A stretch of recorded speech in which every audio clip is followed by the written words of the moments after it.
Okay, everyone. I know I get very excited and hot and sweaty and all that good stuff.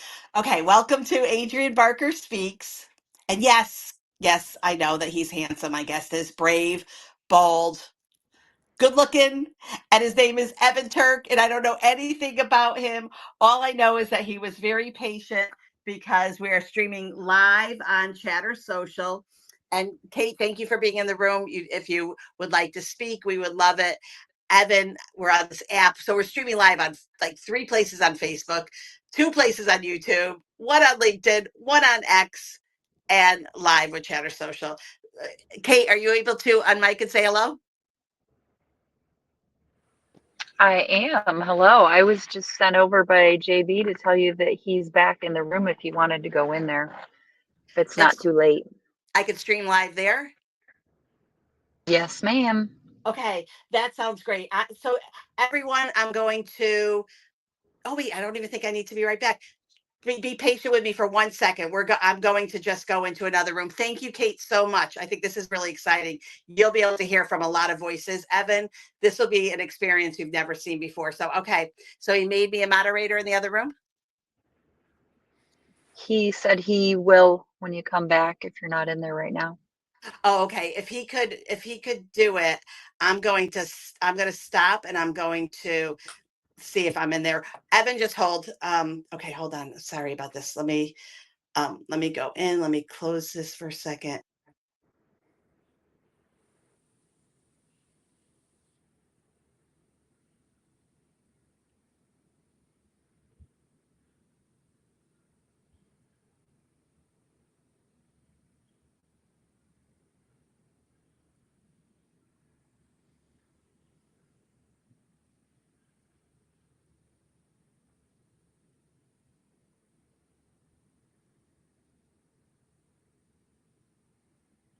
I can't hear you anymore.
Is B affects cancel. Okay, I see. I had to redo that again. Okay, All righty. I can hear Evan, you you can hear now. me? Hmm. Awesome. Okay, Evan. So first of all, we're live still, so I'm very excited, you guys. Very excited to have everyone here. Evan is on Adrienne Barker Speaks, no prep needed. And when I say I truly don't know who my guest is, I truly don't know who my guest is. I know he's a good looking guy. I see the Esquire and I know enough information that I put in the stream. But Evan, I don't want the focus on me. I'm not looking good today. You are looking great. I just want to show you what it looks like on Chatter. So let's see. Let me go like this so you guys can see this lovely man. All right, let me just show you. This is Chatter Social. So you've got a nice audience here. And guys, if you want to speak, you just unmic, just one at a time. So Evan Turk, welcome to Adrienne Barker Speaks. Thank you for your patience. First of all, I really appreciate it. So who are you? It's a good question. I'm trying to figure that out myself. I'm an attorney. I run a law firm called Turk Law Group. I'm into philanthropy. I also serve as the CEO and founder of a civil liberties 501c3, namely the American Rights Alliance, which is combating a lot of national issues with people who are falsely imprisoned and others who are fearful of speaking out in a society right now that has evolved to or devolved in some ways. And I'm just trying to protect people's civil liberties as founded by our principles in the U.S. Constitution. So, Attorney Turk, I want to introduce you if Jonathan Bing is available. We're actually live in a room, a very special room called Debate the News. And Jonathan Bing is the owner and the creator. Jonathan, are you available? Yes, I am actually. Okay, just want to make sure that you both meet. So, Attorney Turk, please meet Jonathan Bing. Hi, Jonathan. And if, Nice to Pleasure's meet mine. you. Pleasure's all mine. so, I am totally open if anyone wants to ask any questions. Let's go a little deeper into what you were talking about as you're saying about the civil rights. I'd like to can we get an example of what that really looks like so I can understand? Absolutely.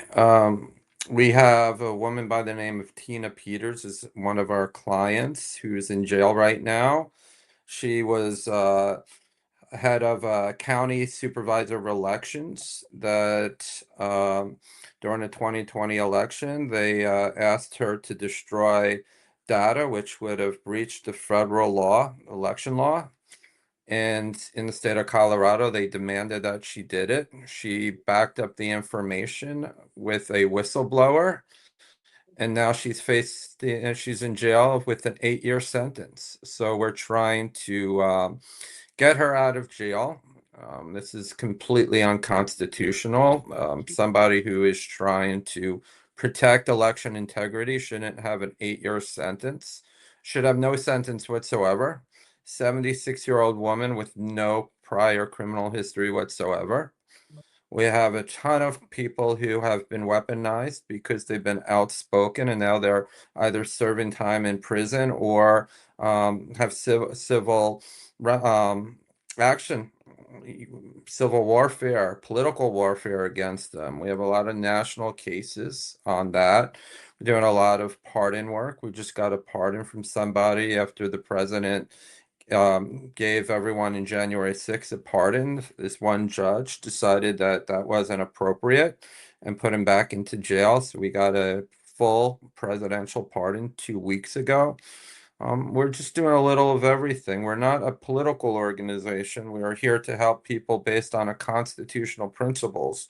And what we're seeing here right now is just unconscionable. And we are here to combat freedom of speech, to protect freedom of speech, combat anyone who's opposed to it.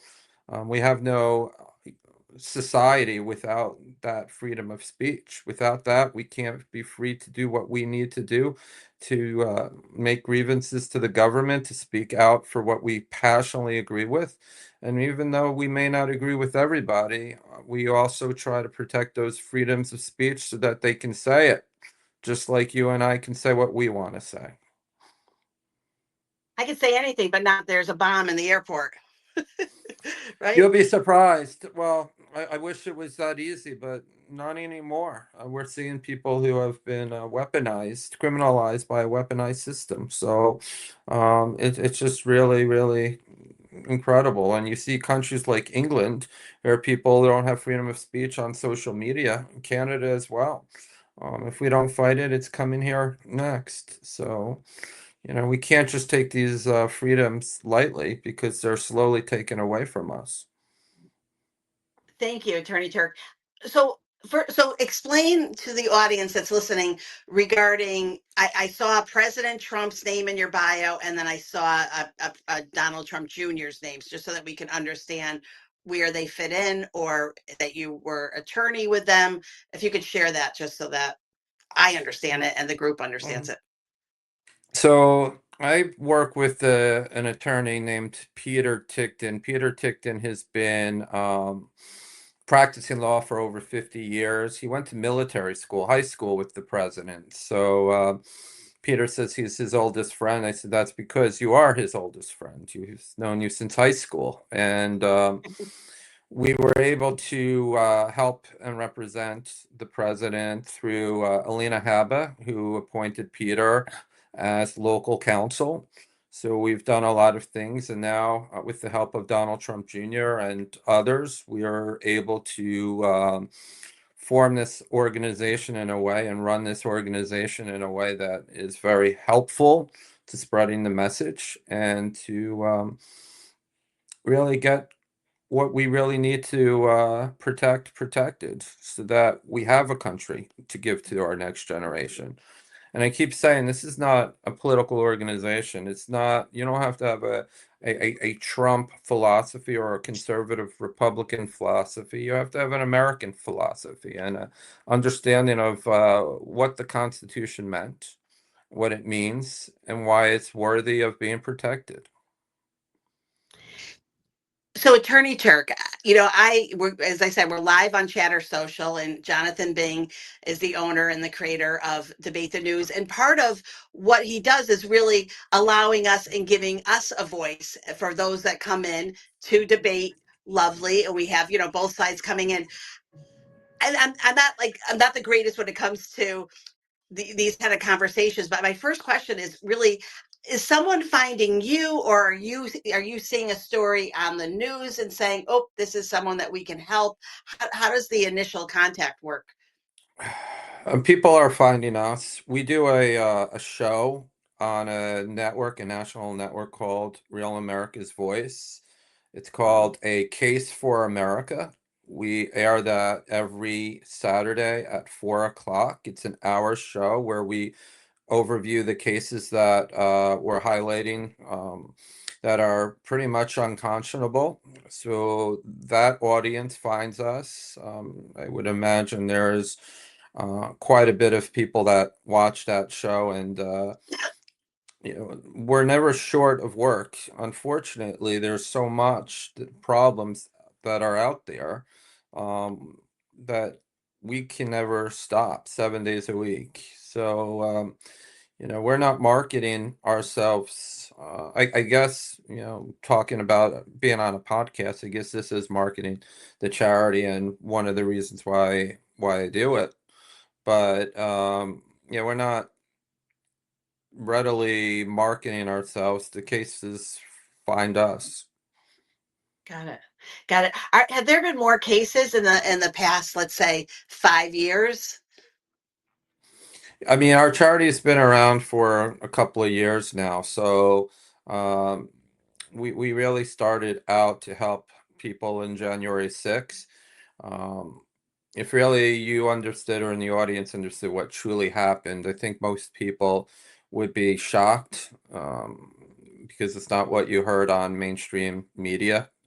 Um, so that's where we started, but we've evolved and we're representing all types of cases, all types of people on both sides of the political aisle.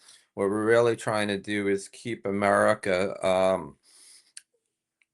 principled in its values based on the U.S. Constitution. I keep saying that, but it's really our core mission is we have this amazing freedom, but it's being taken away from us, and it's scary. We have people who, one case that we're working on, over $1 billion of his hard-earned business assets were taken. And it went up to the Supreme Court, and the Supreme Court said release those assets. And then they took it under another false pretense. And this guy can't really fight because he's in jail with no assets. Um, it's anti-capitalism, it's anti-America. And we all have this American dream, and still this is the best country to make it. But we shouldn't fear becoming successful and having imprisonment as an outcome for being a capitalist. I mean, it's not Hey, like Adrian, are these we allowed people to ask a don't. question? Oh, yeah, absolutely. I was going to, sorry, Attorney Turk, finish what you're saying, and then No, please. Jonathan Bing would like to come in. Oh, Jonathan, take the No, mic. Jonathan, I could talk forever, so please interrupt. Ask me a question. Okay, no, you said this. The country is devolving, and your opening statements. Can you give us a bit more information on how this country is devolving? Yeah, where freedom of speech is no longer as free as it once was.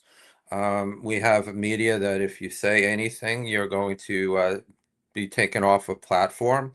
You have take the 2016 election where, or 2020 election where um, the New York Post had evidence to support Hunter Biden's laptop, and the Department of Justice basically eliminated that from happening, and calling it false news. And anyone who actually reported it on any social media platform was deplatformed. I mean that's incredibly political, anti-American, anti-Constitution, anti the Constitution, against everything that we believe in. And by the way, we found out that that information was true. It was accurate, and they knew it, but you couldn't It explain it. wasn't quite accurate, but can I ask you a question? How It you feel was about the wait. Epstein It files? was completely accurate because it was the No, Biden. it was a It was lot the of this Biden stuff that was lockdown. no, but a lot of this stuff had been messed with at that so called computer shop that they had, and the way they did it was totally illegal. But my question to you is, how do you feel Wait. about? I can't answer a question when you just made a blanket statement that I have no idea what you're saying. So, if Jonathan, Well, please share me, enlighten let's me. just no, there's two. But what I'm saying is that laptop that we did not ever find out that everything on there was true. We know a lot of stuff was AI generated on there. When No, we him, they were don't. showing him just. We don't. Actually, that all of Where's the that it proof? came out as What proof do true. you The have? entire laptop. What proof did you had that everything on that laptop was true? The Department of Justice came clean with it and said it was true and it was accurate, I, and they retracted. what depart? I mean, Which Department of Justice? let me share with you, and this is the problem, and you're entitled to your freedom of speech, Jonathan, really are. But It's not when I'm Jonathan. trying It's to not Oh, this give Jonathan, is by the way. true. you, That's not Jonathan. That wasn't me. oh, It's not I'm Jonathan. sorry. I'm sorry. It's I okay. don't know who It's your name okay. is. All I'm doing is looking at myself here, so I don't see anybody, or I don't know You're anyone I'm fine. You're speaking with. fine. But let's scratch the laptop because there's neither here nor there, right? Let's talk about what's going on right now in this country. How do you feel about the Epstein files and the cover up that's going on with these things? I think it's crazy. I don't understand it at all. And I don't understand why the information's not being released now, and I don't understand why it wasn't released under the prior administration. And Well, we it know why really it wasn't makes you released under question the prior.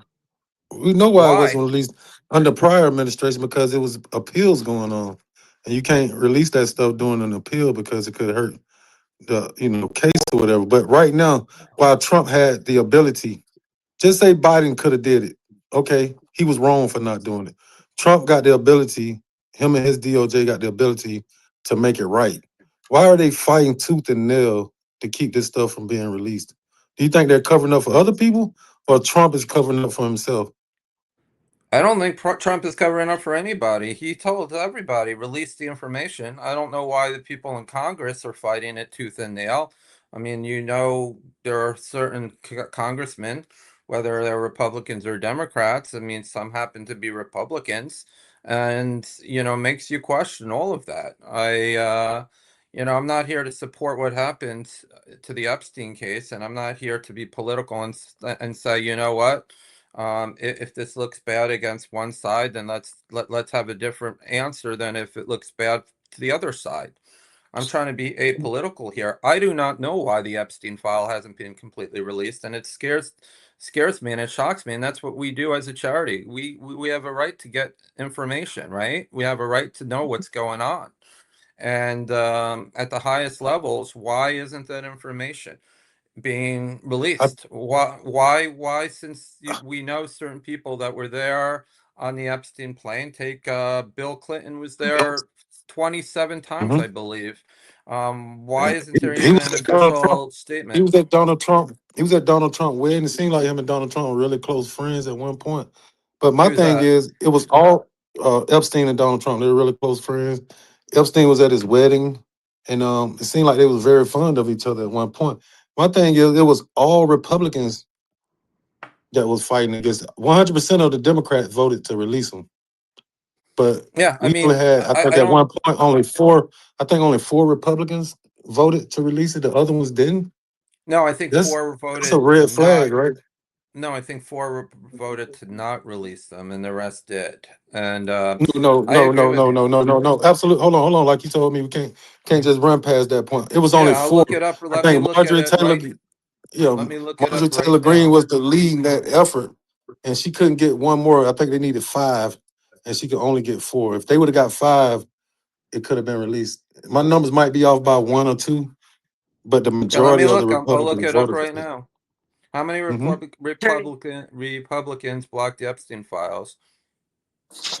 No, well, Um, if I can jump in, if you recall, the reason that the House was out of session was because Michael Johnson kept them out because that gave the final vote that was needed in order to go ahead and have the vote. So, that definitely is incorrect, and he's correct. There was only four Republicans supporting that bill initially until Trump finally felt he had nowhere to go, and he said, "Hey, you know what?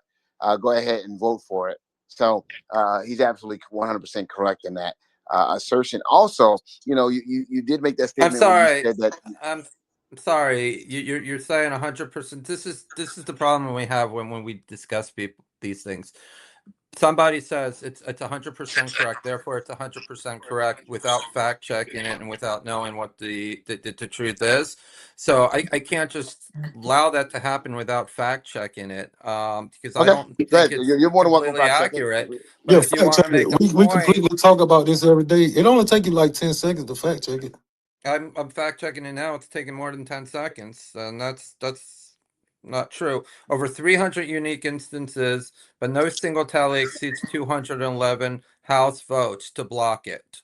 Who blocked it? Democrats and Republicans. Democrats pushed hardest for release, but held minority status, so they couldn't force votes. So some ex-post claim Democrats block Republican efforts, but evidence shows GOP majorities control the blocks in Congress.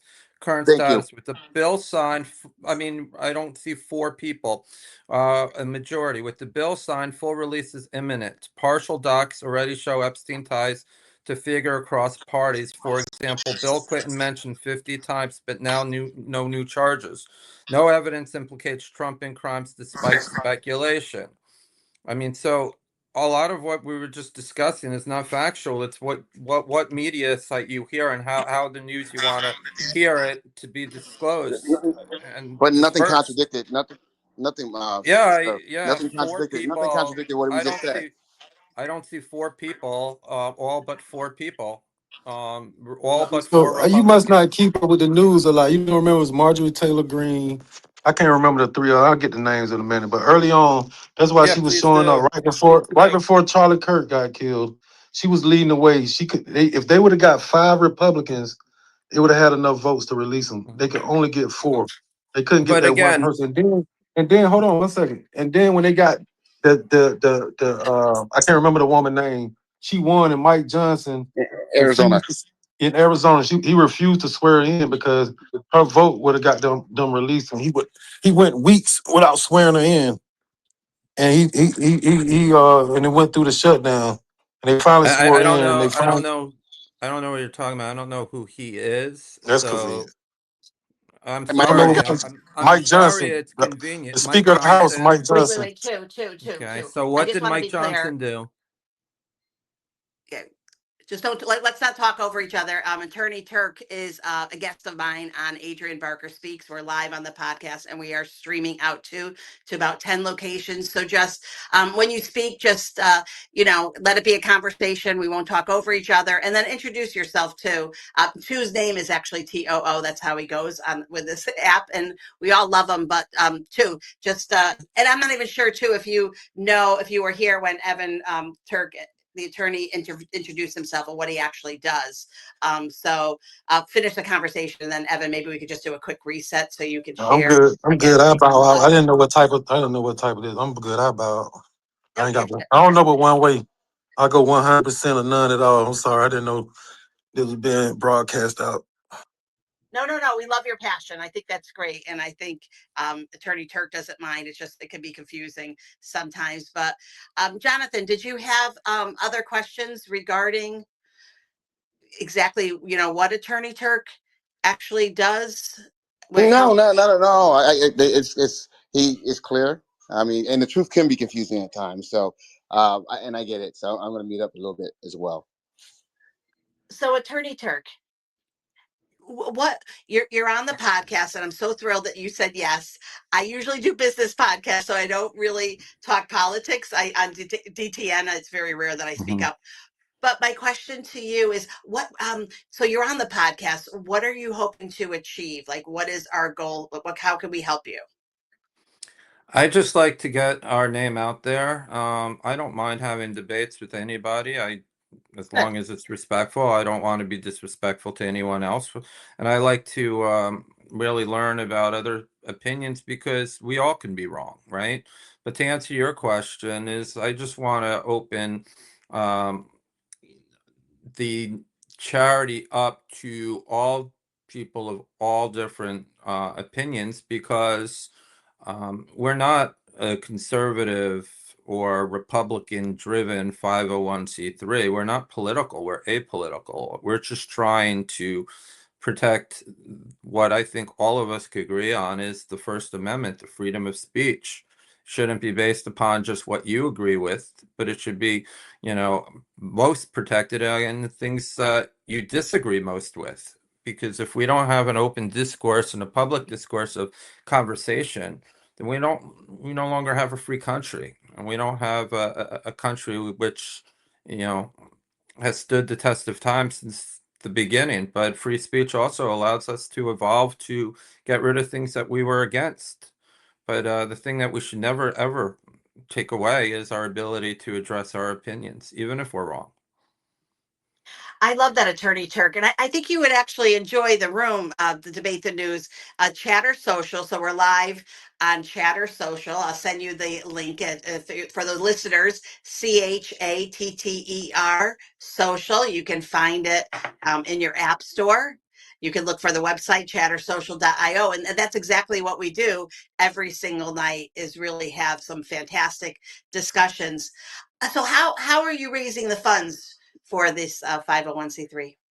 Getting the word out. We have certain donors that are really generous, have been considerate, and we also, on each of the cases that we have been working on, that we raised money. We're blessed to have people write articles about us, and that brings attention to it.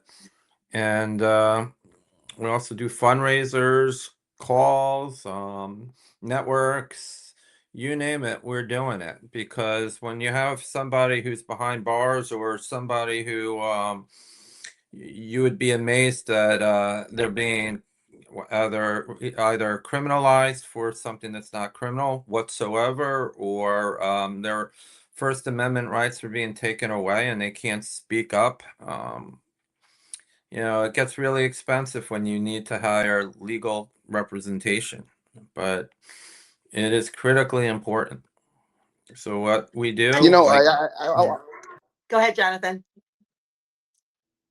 no, I would say I agree with him. Freedom of speech should never, ever, ever be that's the right that's in the Constitution. I think freedom of speech leads to is the cornerstone of all of our rights, especially in that First Amendment, the freedom to assemble, protest, and all that other stuff that comes along with freedom of the press, all that. But so with that being said, how do you feel about what happened to Jimmy Kimmel?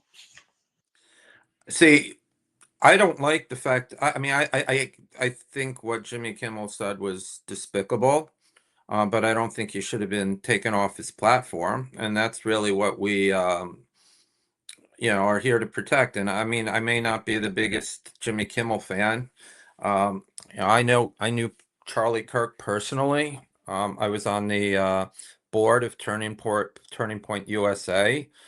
Charlie would give me calls asking me for advice from time to time, which was amazing because this guy was 17 years younger than me, and I looked up to him. So, I have skin in the game because, I knew Charlie on a personal level, but I don't think that Jimmy Kimmel, although what he said was completely inappropriate. What exactly is inappropriate? He just said that Donald. He played a clip where Donald Trump started speaking about um, something else, the building, and over there. He didn't sit. He didn't speak. In fact, he actually condemned the violence, and he actually sent his condolences and everything to the Kirk family. And all he did was use a video of Trump showing Trump. When the reporter asked about Charlie Kirk, and Charlie Trump acknowledged it briefly and then started speaking about something else. What was despicable about that? He didn't say anything despicable. I'm He still trying to. was blaming the MAGA movement for the cause of the assassination. That was one of That's them. incorrect. That's Um, incorrect. He did not. We can here, play the video right now. here, yeah, I'll get it. What did Jimmy Kimmel? I'll write right now. What did Jimmy Kimmel say? Because rather than argue, we could get this information really quickly. Kimmel say about Charlie Kirk. Yeah, we're not arguing. We're having a discussion. No, I understand that, but I want to get facts are important because when people say that didn't happen, the listening audience is not going to really understand what happened. Um, Yeah. he said it was on how Trump's allies allegedly exploited the tragedy for political gain. He later defended them as intentionally and maliciously characterized by critics. He also said, one second. No, we're talking about. You're talking about. No, I'm talking about in the incident that led up to that, because he Yeah. said plenty about it afterwards. He said plenty about the right after that. Okay, after they led the attack on him.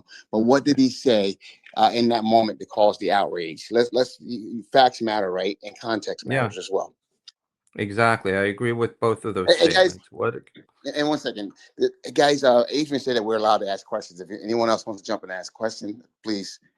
Just I do. I do. I found it interesting. I was reading an article this afternoon. It talked about a guy from Turning Point saying that every new attack aimed at Pete Hegseth makes me want another narco drug boat blown up and sent to the bottom of the ocean.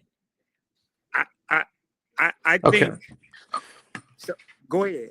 All right, so You were let me going. stop because I think that type of statements is completely deplorable, and it's just something that I don't even But understand why people so open their then mouths. here's a. But you But let brought me up just Turning get Point. back.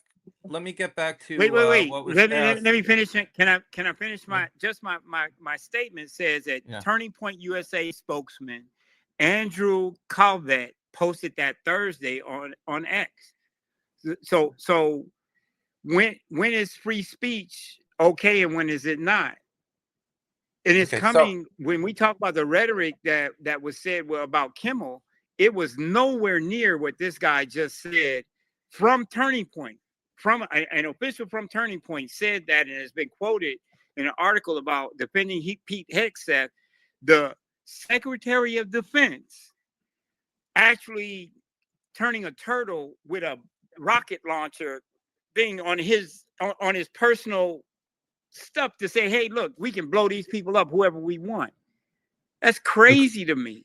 all right, so Okay, let OG, me let's have Attorney Turk answer. let Go me ahead, address Attorney this. Turk. First of all, what I was saying about Jimmy Kimmel, I was correct. It said he implied the shooter, 22-year-old Tyler Robinson. He said that he had emerging far right ties in the initial reports, and that's what was despicable, that he was trying to blame the shooting on the MAGA movement and on conservatives. And that's what got people infuriated in the fact that here was a guy, Charlie Kirk, that got assassinated for what? For freedom of speech. He was an evangelical Christian. People said that he was sexist. He wasn't sexist. He just followed his faith and he preached everything in his faith. And I'll get to your question in a second. I just want to address this first because it's really important, because it's really what the core of what we're about is they said that he was racist because they said he said something about Martin Luther King. And if you look and peel the layers off over, he called Martin Luther King out because he said that there were a lot of women in Martin Luther King's presence that were being exploited sexually, and and he was not even a faithful man to his spouse. So that was misconstrued completely to say that he was racist. I mean, I knew the guy. There was not a racial bone in his body. But getting back to the spokesperson for Turning Point USA, I don't know who this person is. So if Turning Point has in every university, they have a chapter, and there's probably about 200 plus students in each of those chapters. So if you take that as a whole and multiply that out, you have probably over 100,000 people that can be labeled as a Turning Point representative. You can't control that many viewpoints, and there are going to be people who say things that are not in complete contrast with what Charlie stood for and what Turning Point stood for and stands for. So I don't think that statement is anything in line with the values of Turning Point USA and the people that I know that know very closely with the organization itself and why it was founded. So I don't want to spew out misinformation based upon something that this is the first time I heard it. I don't know if it's accurate. I don't know who this person is. But I do know that when you have over 100,000 people that could be labeled as an agent of Turning Point because all they have to do is have a membership into one of their school chapters.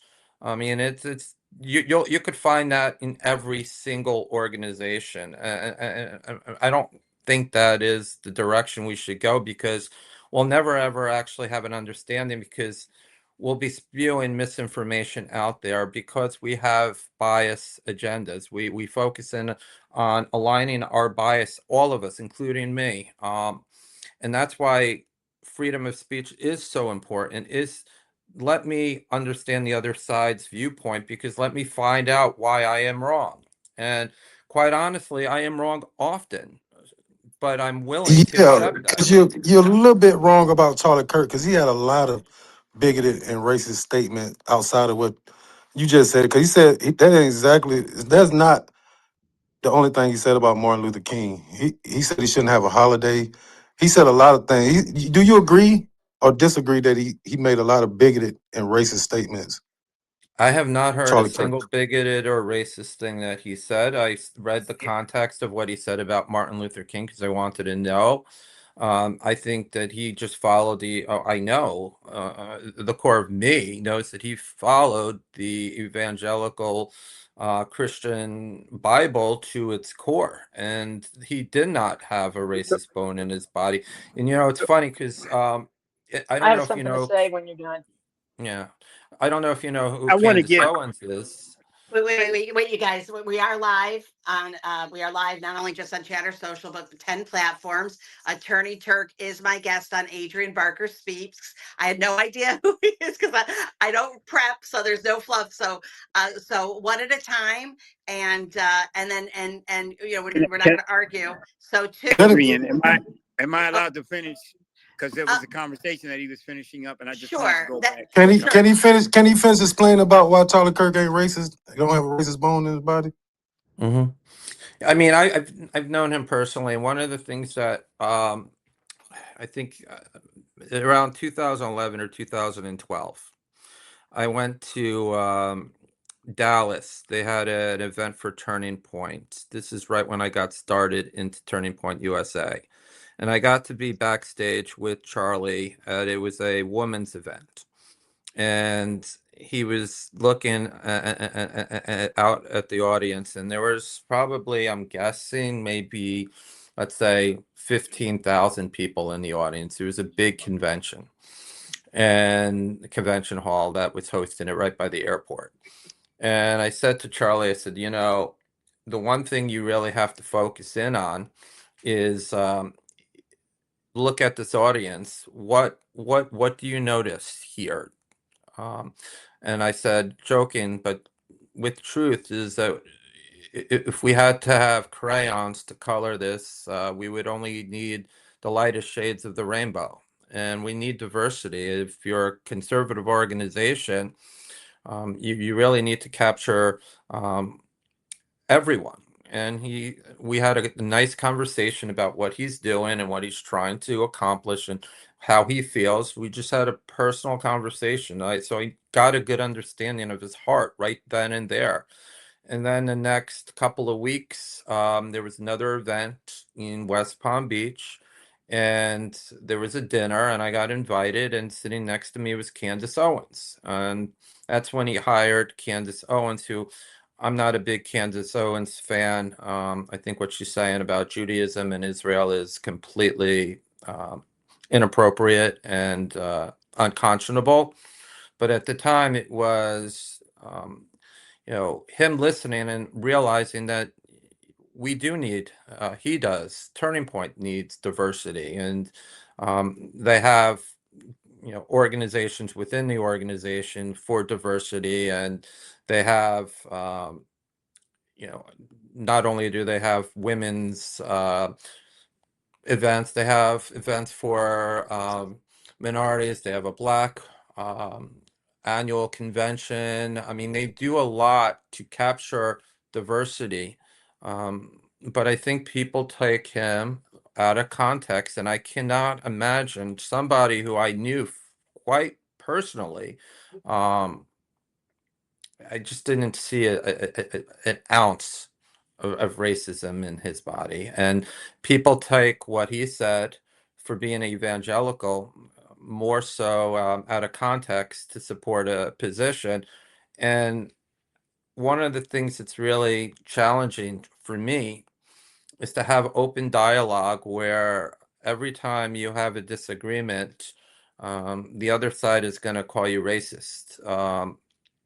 And it just really devalues the conversation because you could have ideas that may not be supportive of one group or another, but that doesn't not necessarily make you racist. I mean, you could call out some truths in certain situations, which he did for all types of faith and race and everything else. But Even the he pilots didn't too, do right? it with what? Even the I'm sorry. pilots, I'm the black sorry to hear. pilots, the black I pilots that he talked about. the Yeah, when go ahead. United Airlines are you, I don't know what he said, but I assume you're talking about when United Airlines decided to use DEI in their hiring policy and focus in on getting not the best pilots, but the best pilots who happen to be either women or Black. I think that's probably what you're referring to, It wasn't correct? black. It wasn't just black because no, it wasn't just black. It was all. It was Asians. It was every Hispanic. It was everyone. So you can't say black. It wasn't just black. That's a Okay. fallacy. That's a misconception that was out there. It No, was a I just very said ambitious. I'm Right. talking more about, I assume it was more about DEI than anything, because he wasn't a Yes, I proponent do of know that they DEI. still had to take, they still had to pass the same test, right? They didn't lower test requirements. They just went out and recruited different people, but you still had to have the same requirements. So it didn't make you No, less safe. no, Yes. that's not true. That's not true. What they Okay. said was that they're going to hire X amount of people. So what that meant was they're not going to get the best people. They were going to get the best people that based on racism and based on, That's not um, yeah, that's look it up. That's exactly what they said. United So Airlines. We Attorney need Kirk, to hire Attorney Kirk. 80% of people that aren't white males. I mean, that's Hey, Attorney Kirk, this is OG James. So when we mhm. deal with aviation, you're still talking about ATP certification through the FAA. So when you're looking at that, but I wanted to slide back because I think I think you're familiar with the fact that Wheaton College is an evangelical university. I'm an alum of Wheaton College, but I'm also a black man that grew up on the west side of Chicago. Mhm. Now, when you spoke about being evangelicals, you're familiar with the book of Matthew, chapter 7, verses 1 through 7, where it starts talking about judge not lest you be judged. And when you sat there and you talked about, even if we're not dealing with race, when you talked about how he judged Martin Luther King according to certain actions that he did, Are we not expressly kind of told not to do that? That's not part of love, to judge folks like that. Let them know you by your love, not by judgment. If you're an evangelical, should you be judging? Was Charlie Kirk, or are you correct in judging people the way that you looked at him and the way that he talked about Martin Luther King? Is that an inappropriate thing to do for an evangelical Christian? I'm not an evangelical. I do not know that to be true. And what I am saying about what he said about Martin Luther King, I'm referencing it from my memory, but I can go back and look at exactly what he said. So, like, again, you're taking what I said, it might be 80% accurate because it's coming from my recollection, not from exactly what came out of his mouth. But if you took what came out of his mouth and said, exactly what came, and I could look it up if you want, and maybe we could have a discussion about that. But I'm just paraphrasing what So, he was so, saying so from my here's what recollection. came out of your mouth. What came out of your mouth was that you questioned the qualifications of people that have to pass an FAA stringent certification with more than 20. They probably have more than 2,500 flight hours before they get behind a major airline like United or American, right? Are you familiar with that? And if you're not, then why are you talking about it? You made that comment. And even I'm not talking about the exactism. I asked you not to judge. I said, if he, let's change it the way I said it. If he said it, OG, 1 second. Let's remember he's a guest here. Okay. No, look, one of the things that I appreciate in this conversation is heated conversations of people who disagree with me or question me, because at the end of the day, I'm going to have to know my facts better, and so that I could support arguments with people who have the opposing side.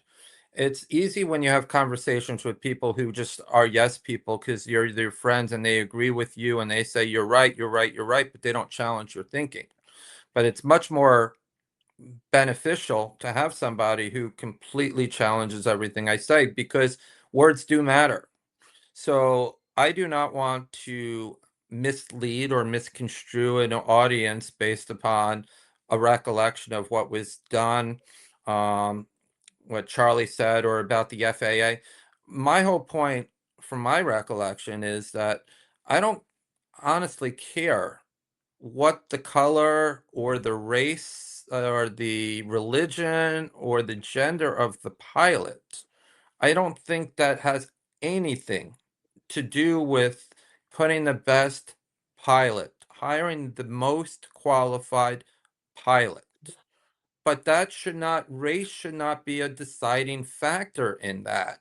You should look at who is the most qualified. Now, all things being equal, yes, we could look at other other factors. I do believe that one of the reasons this country is better than any other country, and I really do believe that, is that we have diversity of opinions and we have diversity of thoughts and we have the freedom to share that. And when we go to war, when 9/11 occurred, that was the closest we were as a country. Nobody cared who their neighbor was, what church they belonged to, or gender, race. We're all Americans, and we forget that, because in this country, for some reason, a lot of the media, especially the sensationalized media, they just factor in splitting us up and putting us in groups and categories and this and that. And we can't get along because everybody has a different perspective, and we have to exploit those perspectives, and everyone has to come from a sense that of wrong, being wronged. I'm Jewish, so I don't truly understand the evangelical philosophy. I just understand the people behind it, and their core heart and their message. I don't care if they're what their religion is. It's just as long as you're a good person, um, and open-minded in a sense, to make me feel that you may not agree with me or my faith, but you'll respect me just like I will respect you. And I don't think you really need to know and quote the Bible to know in the core of all of us is a soul, and that soul of of righteousness is based upon being good to other people, being concerned, and not judgmental, and realize that as you get older, 90% of what you really thought you knew, you realize you don't know. I mean, the older I get, the more I realize, the less I know. And it's that's why I love these conversations, because put me to the fire. Tell me what I'm saying is wrong, because if I just yes to death, then I really have no purpose, because I'm not going to evolve as a human being. I mean, as a society, we all changed over the last 20 years alone. I mean, one of the things I keep saying, 20 years ago, it was, I think it was the Defense of Marriage Act. It was Bill Clinton, right? That marriage was between a male and a female. And, that was the consensus on both left and right. We have evolved tremendously from that. So, without free speech and, the ability to share what we think, we really don't have a country. So, I may think about aviation one way, because from what I want is maybe a little different than what you want. But that doesn't mean you're right and I'm wrong, or vice versa. It means that we should have a debate about it, a discussion about it. And what Charlie Kirk did best was he would have these debates, and he would go into the lion's den and say, tell me why I'm wrong. Now, whether or not he ever changed his ways, I don't recall. But I can tell you, for me, things that I thought I knew in the 20s that I was so, for, I have a different viewpoint in my late 40s now. So, but if we take away our ability to share and convey that message to one another, we really don't have the ability to grow and expand as a nation or as an individual. And it's funny, as I keep saying, I'm in my late 40s. I have kids that are 12 and 13, and sometimes, as much as I think I know more, I know best, they prove me I'm wrong. I mean, it doesn't matter how old you are; it just matters how you're willing to take on an argument, look at it from all different avenues, and not be so close-minded to think that there's only one way to answer that issue, and that you're always going to be right. Hmm. Attorney Turk, I have a question. I'm going to put my hand up. First of all, thank you so much, and thank you for your time. Please let me know how much time you have available. Uh, I do you have another 10 minutes? Yeah, I have 10 minutes. I have a 4:30 call to go on. It's Okay, 4:05 okay, my time. okay. Very, very good. Oh, I'm on the East Coast in Daytona Beach. So, Attorney Turk, what about the J6ers? Are you representing any of them in the cases that were taking place? Yeah, we got a pardon by a pardon from one of these J6ers. His name is Dan Wilson. We helped him. So Dan Wilson got released after Trump initiated the full pardon.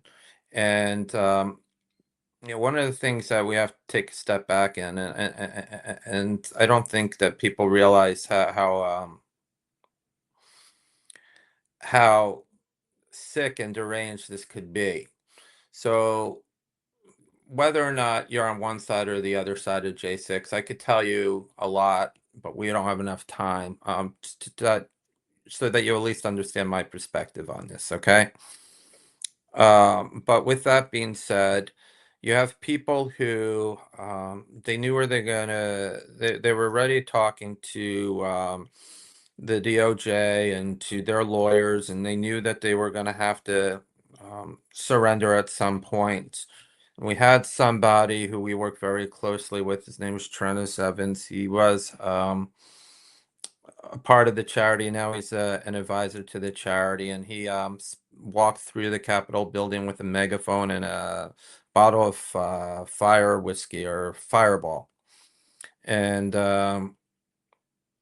he was talking to the authorities. He had an attorney, and rather than him getting arrested like a person who was not a risk of leaving the country, with father of two, a husband, a family-oriented individual, very passionate about his country, our country, and he ended up having scores of police raiding his house with guns, with lasers focused on his children, treated him like he was an animal, um, rather than have him just self-surrender, which he would have been willing to do, and they could have easily. It's not a good use of resources. But this is not the America that we cherish. This is a authoritarian regime. So one of the things that we realize is that this was a politicized situation. Any which way you want to look at it, you may be against it, but it was politicized. And it was not an insurrection by the textbook definition. So yeah, we do represent a lot of people. One of them is this guy, Dan Wilson. So after he got pardoned, when they did one of those raids on his house, they found a gun in his house that was unauthorized. Don't support that, don't promote it. But it was based upon this raid, which should not have happened in the first place. And the judge refused to let him out until we had an unconditional pardon, the second pardon for the same situation. A lot of people who, I'm not condoning walking through the Capitol building on January 6th, but went there without a malicious intent, without a thought that they were overthrowing the government. A lot that the public is unaware of, but a lot of the people, the majority of the people who walked through there, were thinking that they were just protesting, just peacefully protesting, and all of a sudden their livelihood has been taken away from them. They can't seek employment. Everything that they've known is taken away. They can't even open a bank account at certain banks.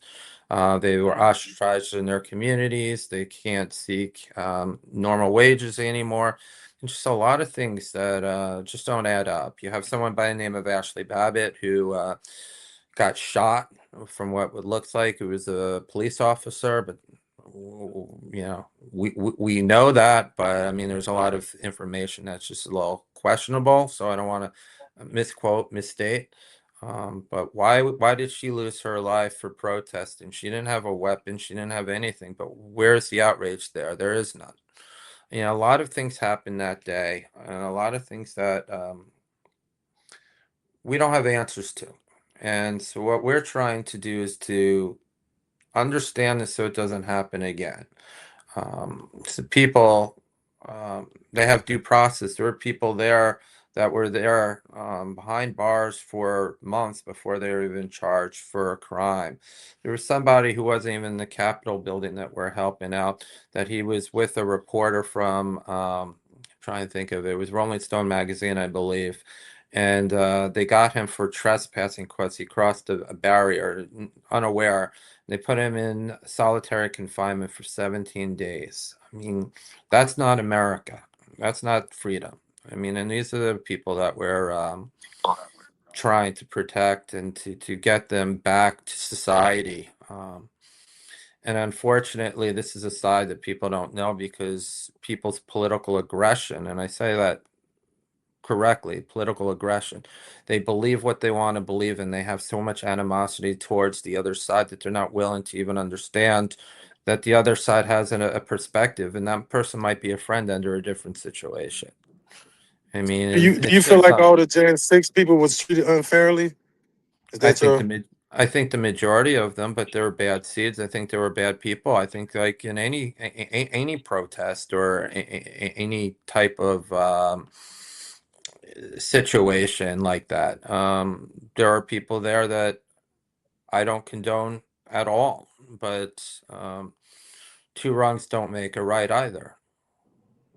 You think if Ashley Babbitt would have complied, that she would still be living today? Have you? I don't think that she really was not compliant. I've seen the video. It's just looked like she was just shot randomly. Like it made no sense, No, and she was no threat. it must be two videos. It must be two videos out there because she was warned several times and she kept going.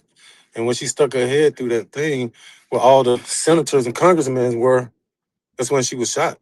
But she was warned several times to stop, and she wouldn't stop. She Yeah, like she now had blood on.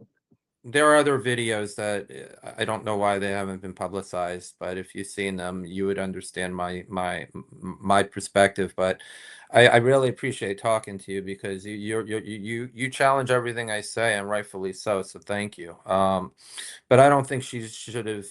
She wasn't a threat, imminent harm to anybody, which would warrant justify losing your life. Well, was she making a wise decision at that moment? I wouldn't say that she was, but I don't think you know, you should have lost your life. Neither should have George Floyd lost his life. But at the same time, you don't want to take away the death of somebody by justifying the overreach or the stupidity of the law enforcement officer for taking that life. And I don't think neither of those lives should have been lost under those situations.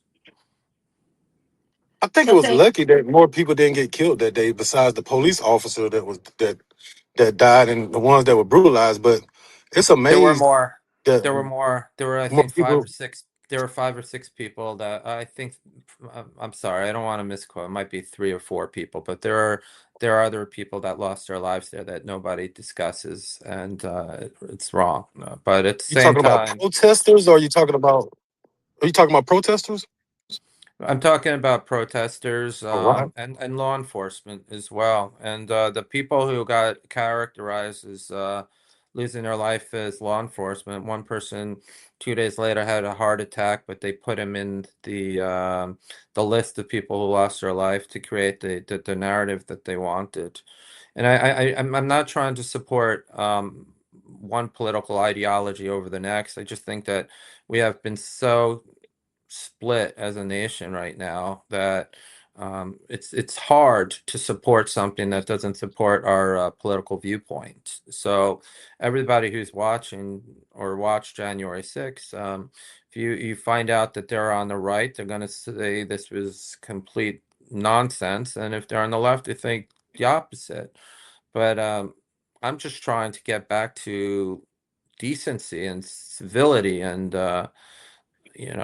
unity. I mean, I think this country, we were never so close as a nation as we were after 9/11. And then we were just as close probably when Obama got into office. And